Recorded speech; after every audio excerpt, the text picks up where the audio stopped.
Coffee prices have climbed in recent years, but demand is stronger than ever. In the US, daily coffee drinkers are up 37% since 2004. This surge in prices is attributed to factors such as adverse weather conditions affecting major coffee producers, as well as geopolitical tensions. And now tariffs are adding a new layer of uncertainty. So, what does this all mean for coffee producers and investors alike? I'm Johanna Bota, and joining me today is Fernando Maximiliano, StoneX Market Intelligence Manager. Good morning, Fernando, and welcome. To start, could you tell us a little bit more about what your team does?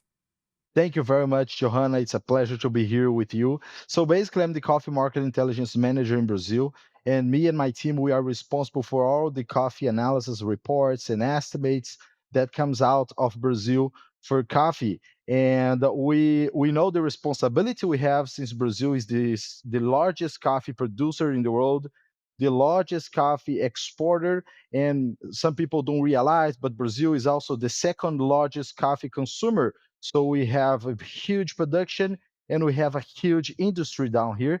And we are here covering all these details on the market and for other details as well. Okay, let's talk about coffee prices then. We know that there are many different factors that can influence this, such as supply, demand, crop quality, and even geopolitics. But weather has been the dominant driver in recent years, wouldn't you say? Yeah, so well, before we talk about prices, we can realize that this matter can affects the emotions of some people. So we saw a very challenging market throughout these years. Let's talk from 2020 onwards, because weather has been playing a major role. We have been facing weather issues since 2020. We had La Nina effects. We had in the second half of 2020 a drought that affected the flowering. Flowering is a key stage for coffee in Brazil, and of course for other countries. We had other problems throughout those years. We had frost in 2021. That was a huge hit for the coffee market, for the coffee industry. And we had El Nino, which impacted the production in Brazil and in Vietnam, which is one of the key things for price hikes we saw last year. And so weather has been playing a major role, and it will continue to be that to have that importance for the coffee market and for the coffee production. Now, I want to concentrate on last year, though, where we saw a little bit of a shift in terms of what was influencing coffee prices. What changed? Okay, so this is very interesting. For the coffee industry and for the coffee market, the New York Exchange (ICE) is usually the reference for prices. But in 2024, for the first 3 quarters, the Robusta market was being the lead. So what happened is we saw a very tight S&D, supply and demand balance for Robusta, and that was a result of the El Nino impacts on the Vietnam production. Brazil is the largest, but when we talk about Robusta coffee, Vietnam is the largest producer and the largest exporter. So Vietnam was hit by the weather issues. Indonesia as well, we saw lower output from that country, and those problems led to the increase of prices in London, which is the reference for the Robusta market. Also, there is some geopolitical problems related to it. The war between Israel and Hamas was the beginning of that war was something that affected as well, because the Houthis in Yemen, which supports Hamas, they started to attack the ships in the Red Sea. And we know that is the main route for the Asian coffee to reach out to Europe, which is the main destination of Vietnam exports, for example. So during the first 3 quarters of 2024, Robusta was leading the price movement. But for the last quarter of the year, we saw a change.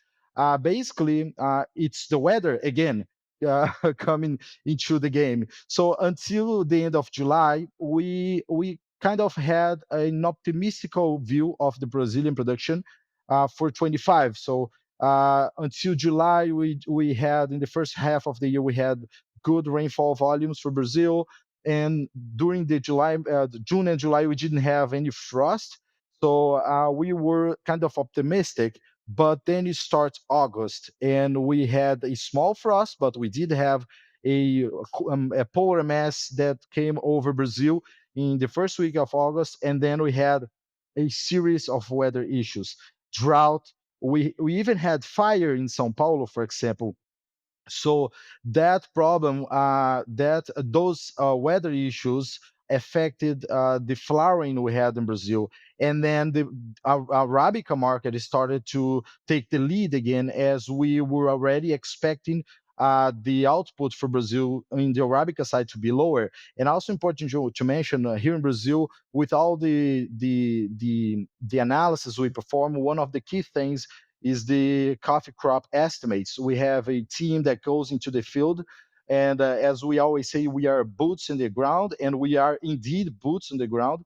We have people out there, and we were the first to publish the estimates for Brazil crop in 2025-26 by beginning of November. And we were already saying that at that moment that the Arabica crop would be at least 10% lower because of the weather issues. I see. Now, let me ask you about tariffs now, because it's an added layer of uncertainty, right? Investors don't like it, and this has obviously impacted coffee prices, right? Yeah, well, tariffs, we had two things. At first, the announcement of the U.S. government was to put higher tariffs on Vietnam and on Indonesia, and considering that Brazil would be benefited with a lower tariffs, but that changed quickly. The key thing for the tariffs are were the risk aversion. When the markets see uncertainties, we have this risk aversion sentiment, and investors start to take their money out of risky assets, which includes commodities and coffee, to invest on safer assets. So for that reason, we saw a very interesting movement for tariffs for because of risk aversion. Also, it's important to mention. Um, Besides, there is this uncertainty regarding the tariffs on coffee itself. Even the National Coffee Association published a note that they went to Washington, and it was well received.